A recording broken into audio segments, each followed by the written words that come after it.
Good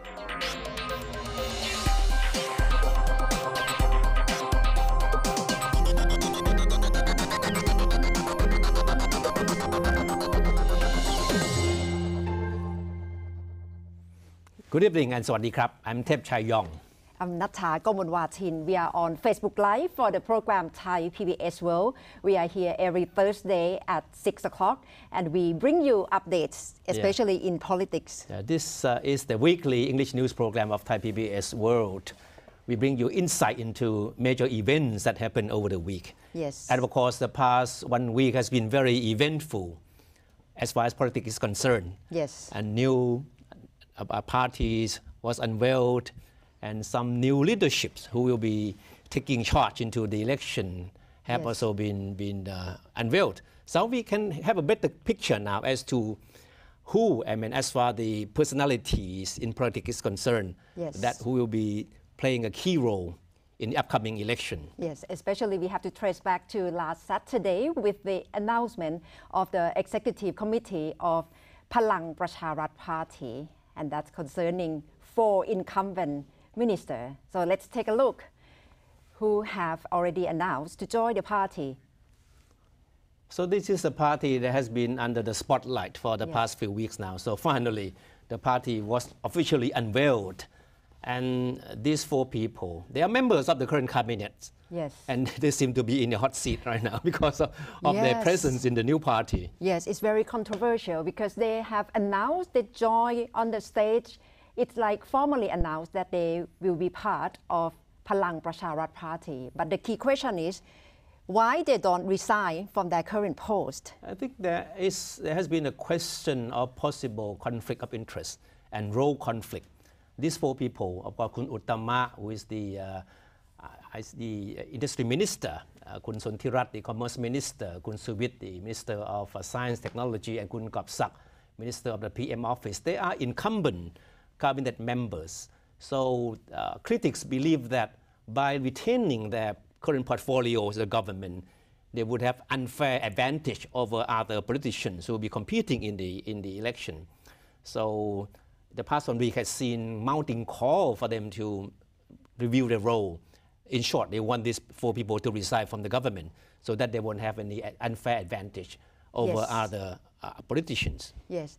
Now the accusation or the assumption about their roles, taking both roles at the same time, is about wearing 2 hats.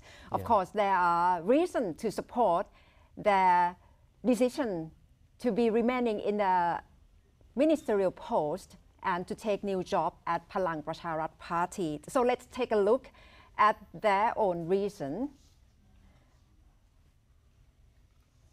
Okay, if you ask Prime Minister Prayut Chan-o-cha, who is supposed to have the final say, yes. he's the boss of the government, he seems to think that it doesn't really matter if the 4 cabinet members stay on with their job, because they won't, according to Prayut, they won't be do anything that would violate the election laws or would take advantage of their positions.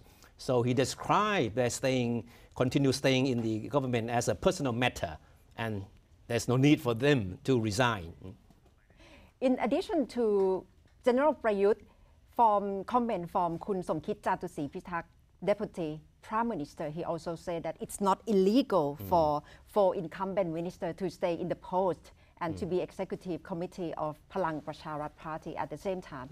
Now let's take a look at another one talking about wearing 2 hats.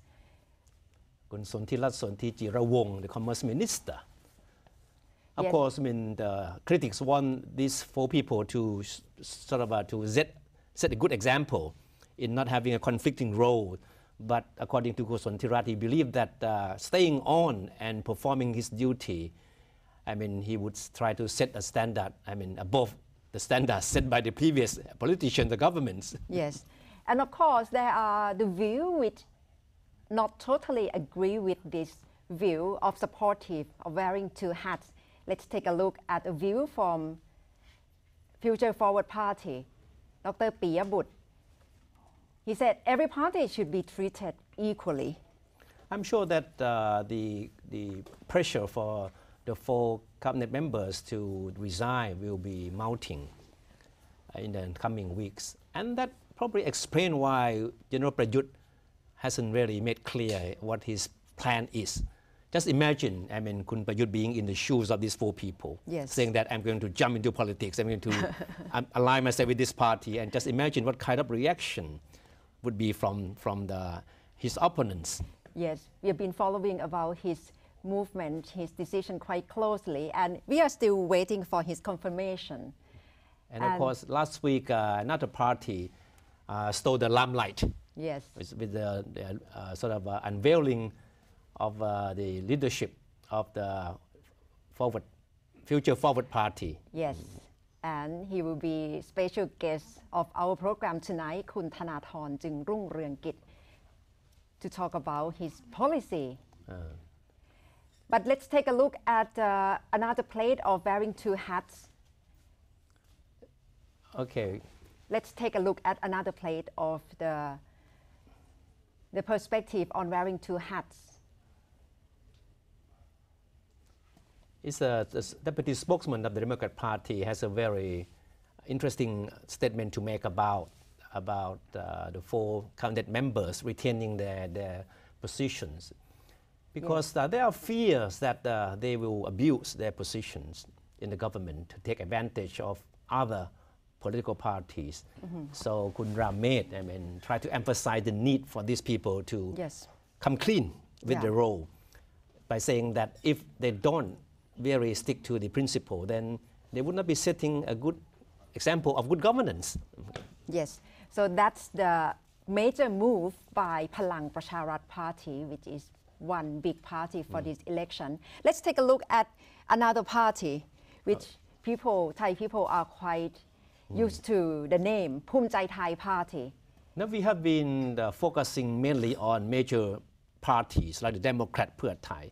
But in Thai politics, I mean, it's always the mid-sized parties like Phumchai Thai or Chat Thai Patana, whose leader we talked to last week. These mid-sized parties play a very crucial role in the post-election negotiations, horse trading.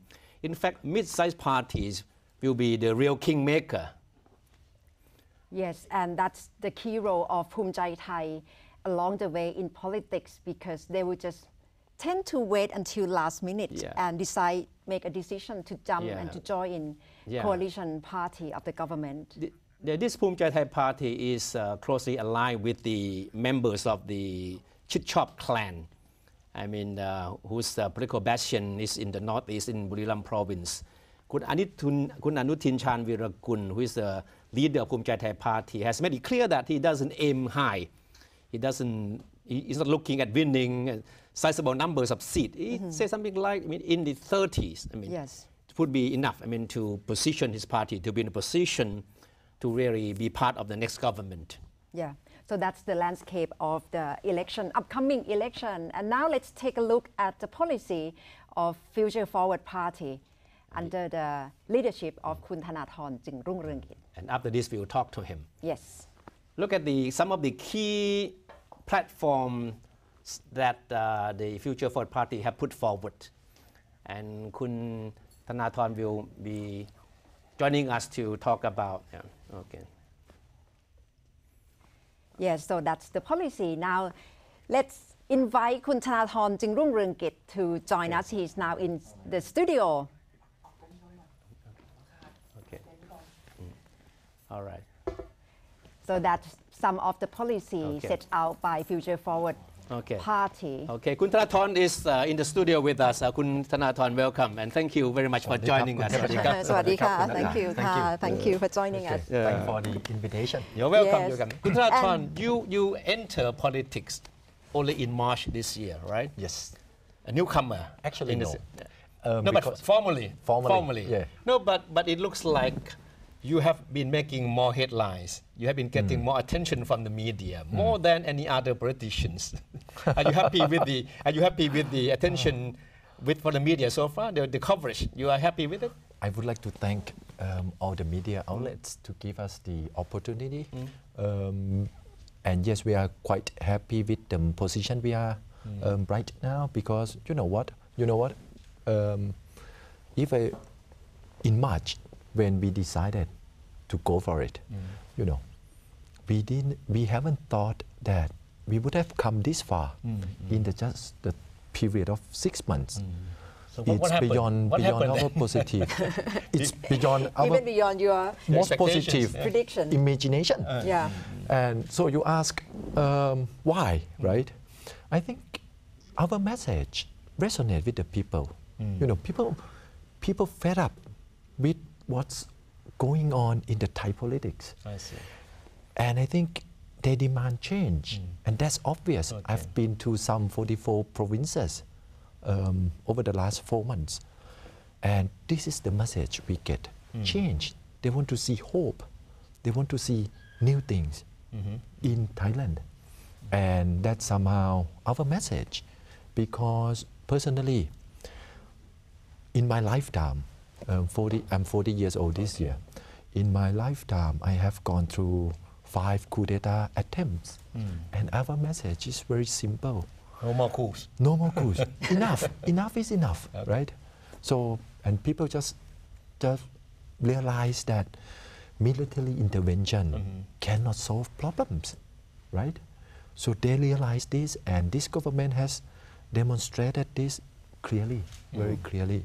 Just wondering, did people or have people recognized you yet when you Walk down the meet them? streets. 44 provinces. It's getting better every day. It's getting better every day. I was in Chiang Rai the other day last week, and some at the airport, you know, inbound and outbound, you know, there were some altogether a dozen of people approached and asked to take pictures with me. Okay. So it's, you know, compared to the last time I went to Chiang Rai, and that was about 2 months ago. Okay. I think about 5 people. So you know, big change, yeah, big big change. change. Okay. So it's clear that we get more awareness. People have more awareness of our existence. So that's a good news for us. No, it looks like, and in fact, it's very clear that you have made your criticisms of the military a trademark of your, Exactly. your campaigning.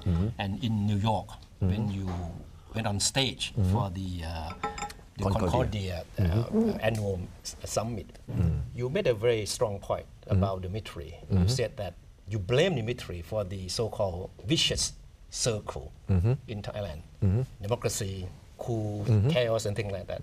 So you are sort of declaring war on the military in a way. In a way. Let me share with you this. My personal belief is this. Every time before the military stage a coup d'etat, they have to divide and conquer the people. They marginalize minorities, they demonize politicians, and this is how the picture is painted, you know. So people and politicians are seen as being responsible for the problems, and the military, the savior who rescues Thailand from collapse. Democracy is the problem, dictatorship the answer. Okay. That's how they would like us to believe. But it's clear that if military intervention can solve problems, can solve corruption, for example, Thailand would have been the cleanest country in the world by now, you know. No. So it's clear that military intervention cannot solve problems. Yes, but don't you think that politicians themselves also have to be blamed for all the chaos, all the problems, and for providing the military with the excuse to intervene? Yes and no, in a sense that, okay, our democracy is not perfect by far. It's not perfect by far. There's a big gap from what we should be and where we are at the moment. But we have to understand that democracy is not an end. It's also the means. It's also the process. Okay. We need to give the chance to the people to learn. When democracy is starting to grow in our country, they chop. They chop the tree every time. So there is, we believe, a group of people who would like to see democracy happening in Thailand, and those being those who are in power at the moment, you know. So for us, the only way to end this, we propose to the society 3 steps. First, stop the continuation of the NCPO regime. Second, to amend the constitution of 2017. The third, undo the legacy of NCPO. Only by doing this, we can have a sustainable democracy. Why do you think amending constitution of last year will be part of the parcels in solving our political crisis in Thailand? The democracy of the 2017, the process was not democratic. The process Referendum, you mean? the referendum was not democratic. People who Even though opposing- 17 million people Yes. voted for it. Exactly. If we remember that time, people who campaigned for vote no went to jail. They were charged, right? So it's basically one-way propaganda. So that's the process. The content also undemocratic in many ways. We have fought so hard to have elected senators. Now this constitution took us backward 30 years, 20 years at least, right? We have again appointed senators. How many lives have been lost in this cause to make half democracy to be a full democracy? How many lives So this is have one been thing lost? that you want to do away with if you come to power. Exactly. Appointed senators. Okay. You know, What else? national strategy. Okay. 20 years. Yeah. Exactly. National 20-year Okay. plan. That Why, was- why you against it? Long-term strategy is always good, isn't it? No. This, no. You see, policies, strategies should come from the people, You mean the process? You're not. the process. Okay. And when you said 20 years, I'm not against the 20 years plan or vision. Malaysia have Okay. that 2020 vision, yeah. Exactly. But it should be a target. It should be a vision of where we want to be, not a detailed plan of what governments should do. What is written in the 20-year plan was government has to do this 1, 2, 3, 4. No, situation change, environment change, technology change, right? So it should be a target rather than a step, Okay. right? And leave the implementation to the details. politicians who are elected Exactly, in the election. exactly, Okay. exactly. And it has to be grounded with the people. It has to be somehow linked to the power of the people, and that's very important. Your stand is clearly opposing military Exactly. junta, the coup, Exactly. and want to amend constitution. Exactly. Does it mean that you totally shut the door of joining hands with Phalang Pracharat party? Have they announced their policy on this yet? I don't know. No, they haven't. No, as far as I know, no. No, They haven't. But what if they say they're going to support one of the generals? Three steps. We willing to work with any parties, I repeat, be it Pheu Thai or be it the Democrats or be it the Phalang Pracharat. If they accept our conditions, we will not compromise on this ground. You mean on what ground? On what? Three steps. 3 steps. Yeah. Amending the constitution, doing away the legacy of the junta. Exactly, and stop the continuation of the NCPO. Okay. So these three things is at the core of the founding of our party. So if the party that's forming coalition do not accept this proposal, we are ready to be in the opposition. Let's make that clear. So having Kun Prayut as Prime Minister would be considered a legacy. The one of first the one. legacies. The first one. You won't agree to that? No, we wouldn't. No way. But on the other hand, it would mean that implications of your stand would be joining hands with Pheu Thai party. Have Pheu Thai announced this yet? No, I don't think so, right? We are not.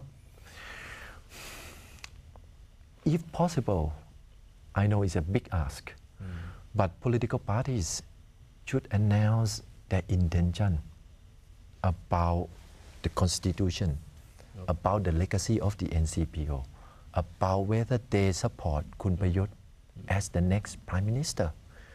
This should be announced for the public to make decisions, right?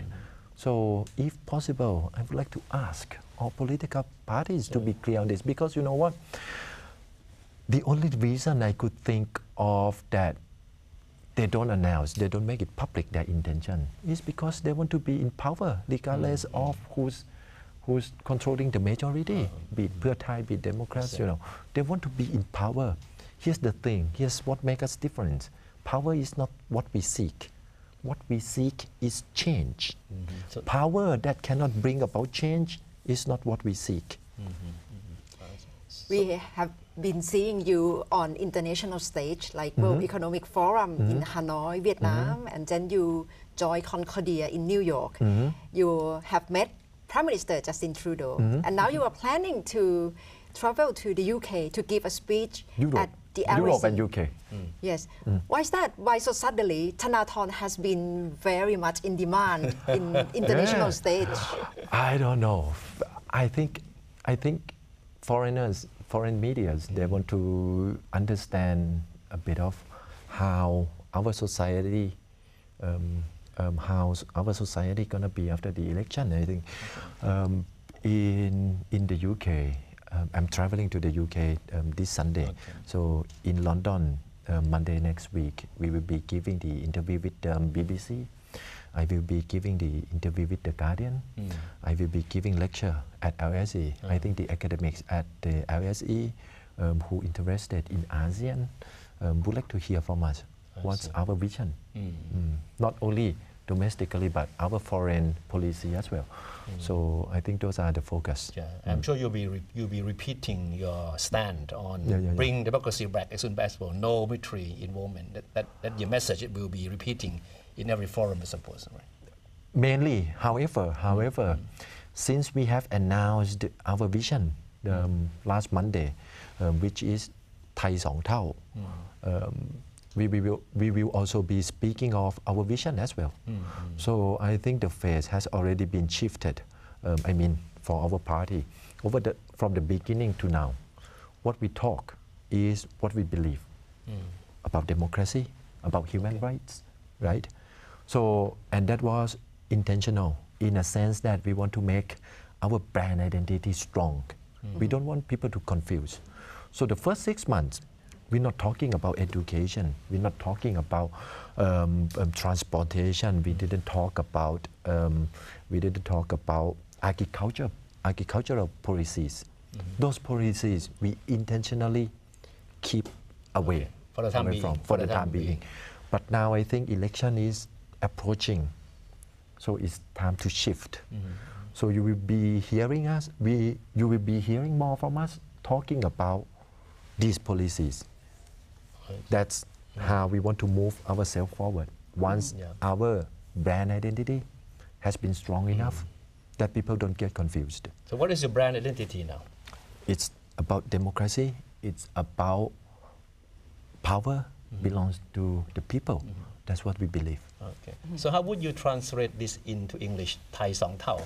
T2E, we call it T2E. What is it? T2E. The two E's mean elevate and equal. Okay.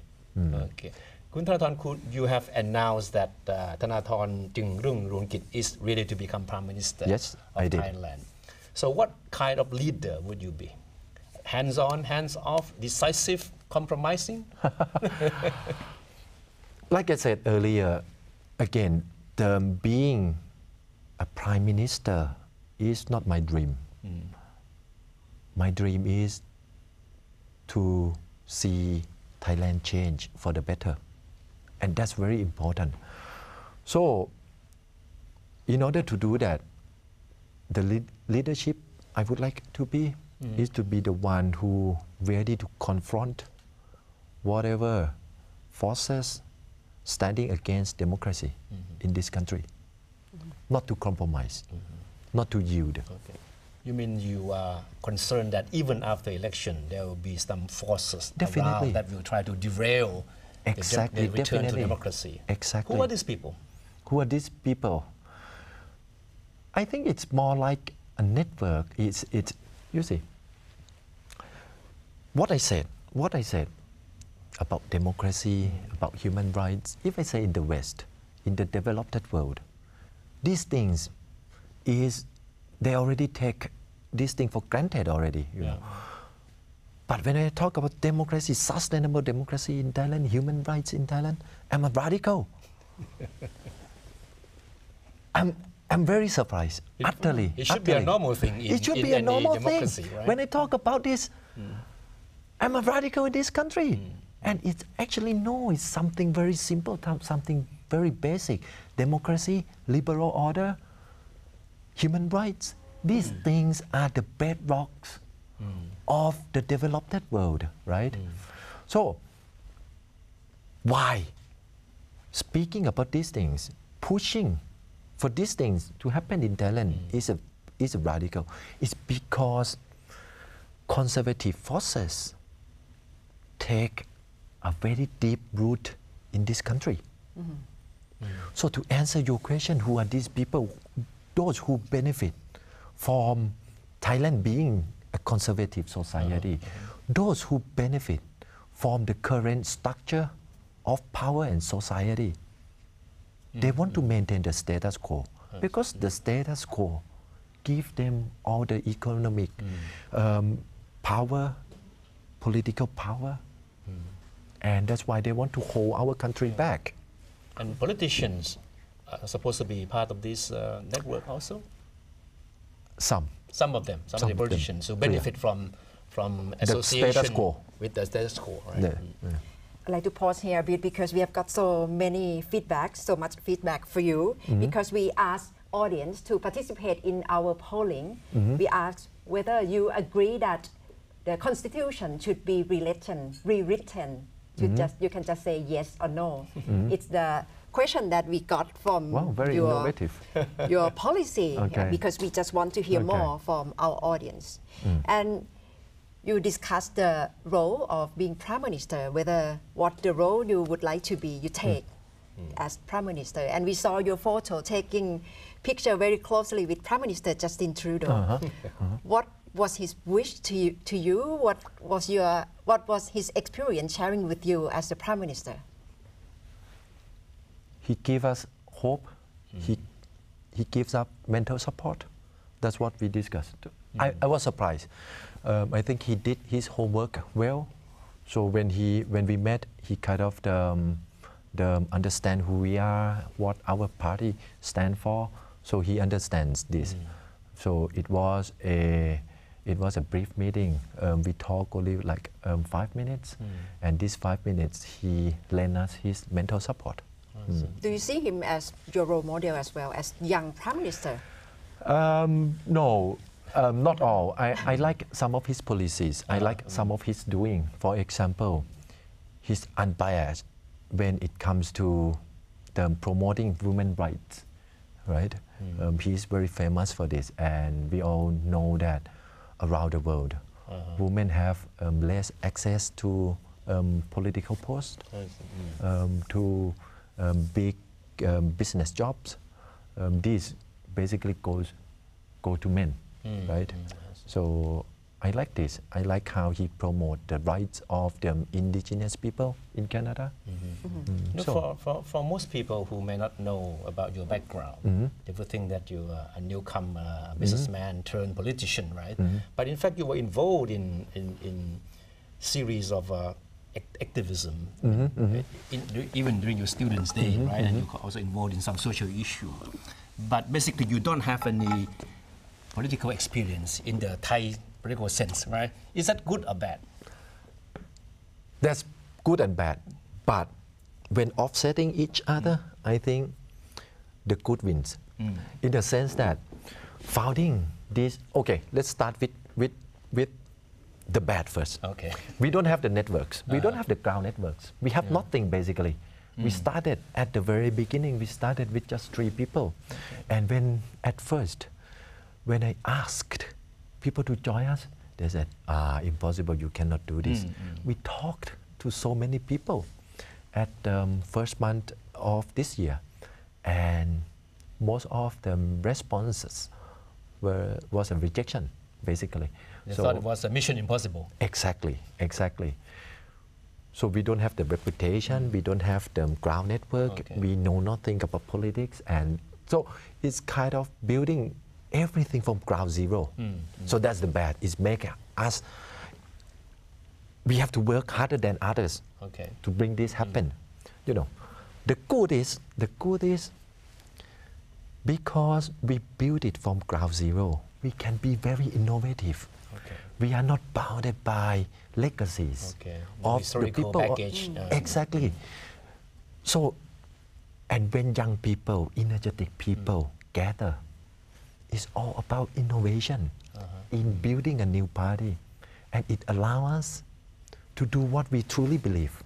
For example, we truly believe that the most important unit of a political party is a member. The party member is the most important unit.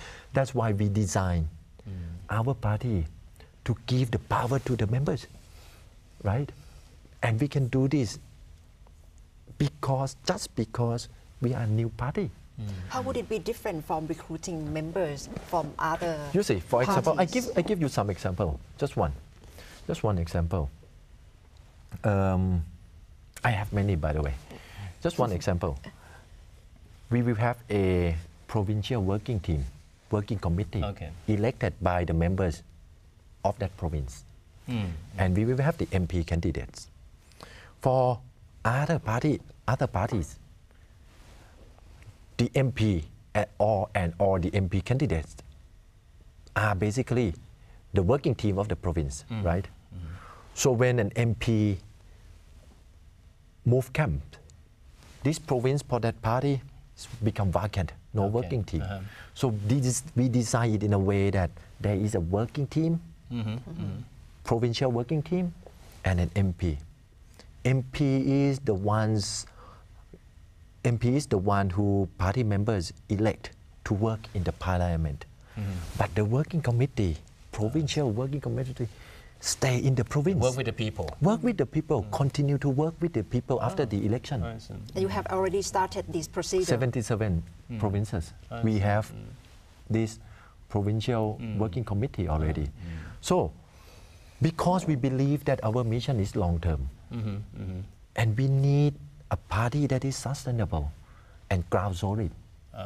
So MP is not the one who running party's activities in the province. It's the party working committee who runs the activities. So if this MP move camp to other parties, we shrug, right? So your role is not only during the election times. Exactly. Right. That's what I'm trying to mean. What I'm trying to say. We are not a party. We will not be a party that work only election minus 6 months. We will not be a party like that. We will continue 4 years to 4 years, election to election.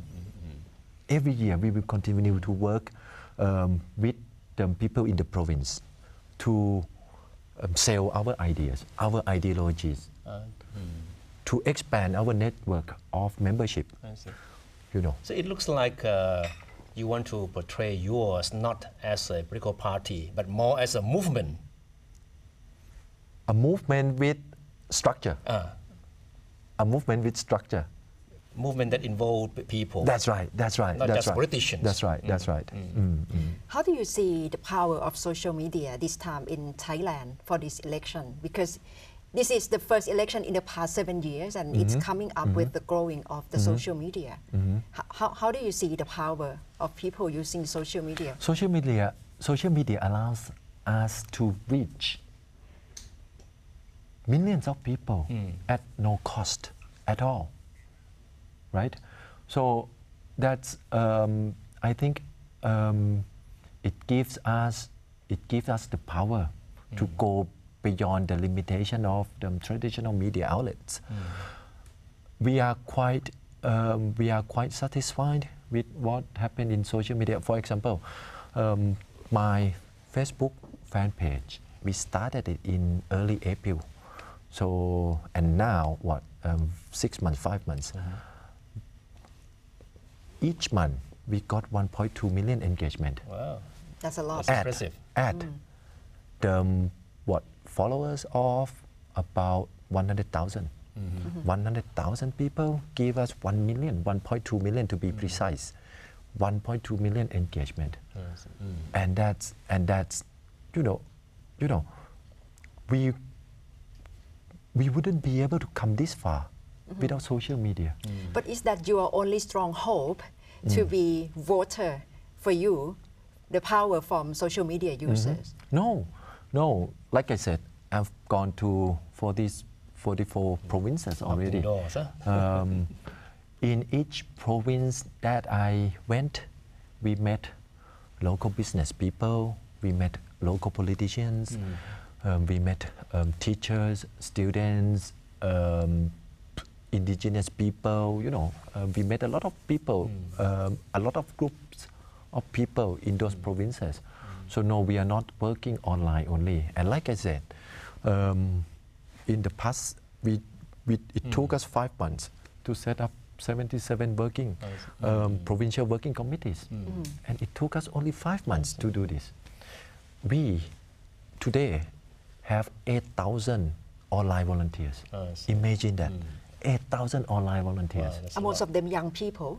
No, of our age, but maybe I would say 70% of them below 35. 70% below 35, so mostly are young people. I see. I mean, of course, your own charisma, your own popularity is very helpful with with the election. But you cannot deny the fact that to win election, you need financial support. You need experience from seasoned politicians. Some you may not like, some you may like. So how would you juggle with this? I mean, this. Okay, first of all, let's talk about money. Let's talk about party finance. We seriously want to do the fundraising from the people. My own estimation, I mean, I could talk about fundraising of our party for hours, but let's make it short. Our estimation is we would need something in the range of 300 million from here to the election. And we plan to raise this from the public. How? We want to make a new standard. We want to set a new standard in Thai politics, that a political party should be transparent. It won't come from your own pocket? No. I will donate to the party to the maximum, to the limit of the law. That's what I'll do. But so beyond what kind of campaigning going to launch? we will have solicit donation, fundraising golf. We will have a fundraising night. We will have a online store, and it is ridiculous. We met the EC last week, and we asked if we are allowed to do online store. We came up with some 30 items of online shopping, of online items. We have, a mug. We have a bag, a backpack. And all those items. But the response from the EC was amazing. They said, no, we cannot do online sales of our items. What was the reason? I don't know. You have to ask them. But we have a very clear intention to do this, because we believe that transparency is not something you do when you are in the government. It starts with your party. The values that you uphold should not. You should do it. Start it with the building of the party. Otherwise, how you can preach other people of these values, right? So it has to be embedded in the foundation of the party. So for that, we will declare all the income and all the expense of our party. Kun Thanathorn, how have your life changed since you announced to join the politics? Oh, you have turned your back on your business totally, right? Totally. Okay. I resigned from all the positions I have had previously in the middle of May, before we have the first party convention. Unlike, the 4 ministers you were talking about earlier. Do you regret the decision? No. Let me put it to hold this way. back a bit.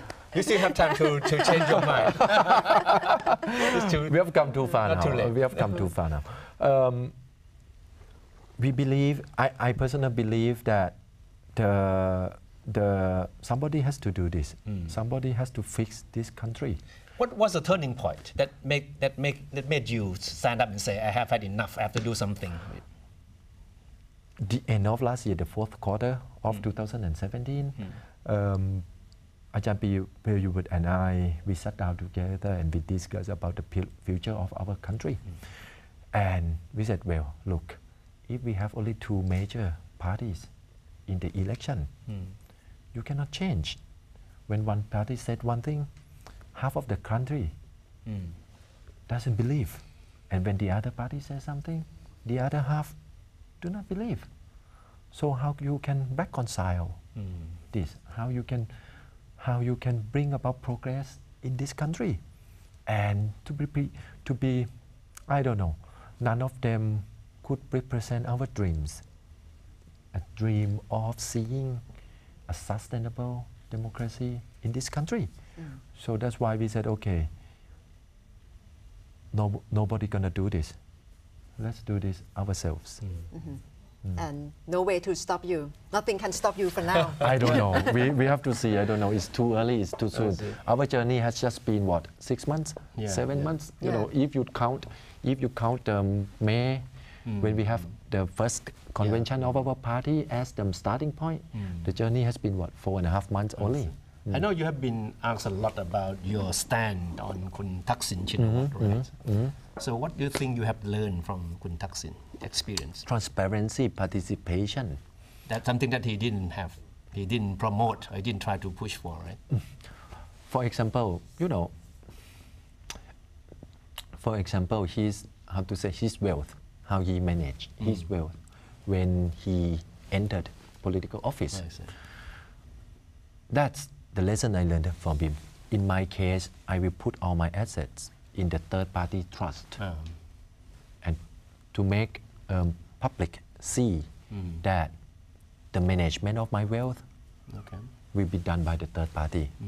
So that's, I want to make clear. And would you allow your family members, your relatives to get involved in businesses that would be tied up to the government? No, actually, the good thing is that our business, the business conglomerate that I ran, it's in the free market sector.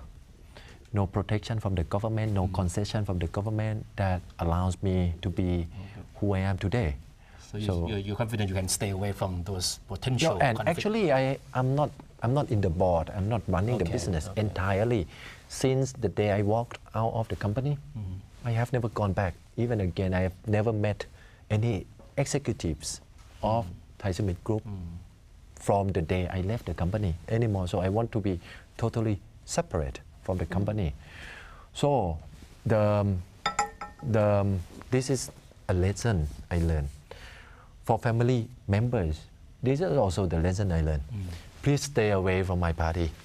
Don't get involved. You can be a member, but don't come and help me manage my party. You know, it's not gonna work. The case of Kun Thaksin has proved that you have too many heads. And what happens when you have too many heads? No, don't do that. So I'm asking my family members to stay away from the management of the Future Forward Party. Okay, we know that you are very hopeful, you are very motivated, but are you prepared for disappointment? Because in the end, it's the voters who will decide your future, right? Exactly. And you're giving the choice between dictatorship and freedom, right? That's what you have been stressing. So you're confident, I know, but I have some room for disappointment that you... I don't know, Kun Thepachai, the way I see things is that the upcoming election will be just first battle, not the end of the war. You know, it's going to be a long walk. So we are not in a hurry. It's going to take decades. You know, we have been in this mess for 86 years already, since 1932 revolution, right? So I know that these things is not something that can be achieved within the next, say, 2-3 years or one term of government. It cannot be. We learn this. So, and I think the good thing about understanding this is that you don't demand power. You slowly build your base.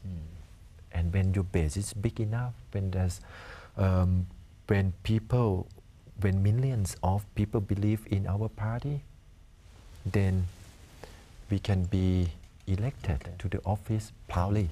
And you, So- hope, and you hope that that day will come soon. I hope.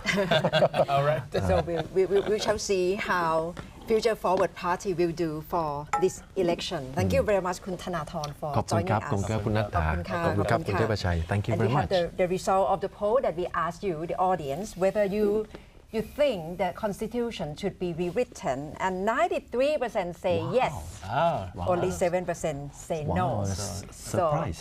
Wow. That's So- the feedback so from That's social positive. media. That's very positive. I mean, yeah. amazing. I think this is the first poll Yes, to ask Yeah. about the amendment of Yeah. the But this, 2017 this is not Constitution. scientific. It's very casual poll. Yes. I know, but It's a good feedback for you anyway. yeah. I would have thought it would be much lower. Yeah. But But we shall see. we shall see. Yeah, this is just like one rough poll.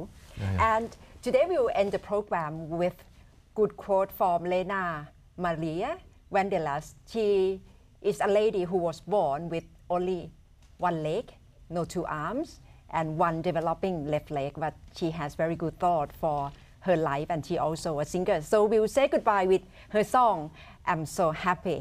And today it's the end of Thai PBS World. Thank you for watching.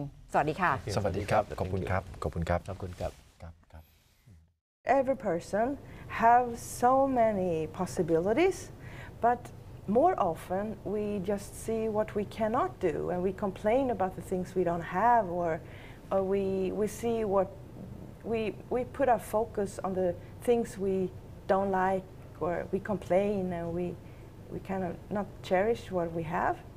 But so in my books I want to talk about how precious we are and how much possibilities each one of us have if we want to. In the morning, when I wake up, you greet me with a smile. In the evening, when I lay down, your arms hold me tight. In the daytime, when I'm busy, you surround me. In the nighttime, when I'm sleeping, you fill my dreams. I am so happy because I am free. You took all my sin, put your love inside me. Every moment, every day, I'm so happy you came my way.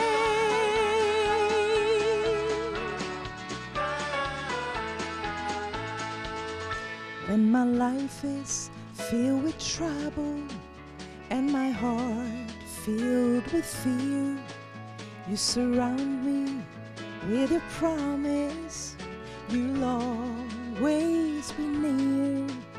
If I stumble or get worried, even turn away, you will always be my helper and give me grace. I am so happy because I am free. You took all my sin, put your love inside me. Every moment, every day, I'm so happy you came my way.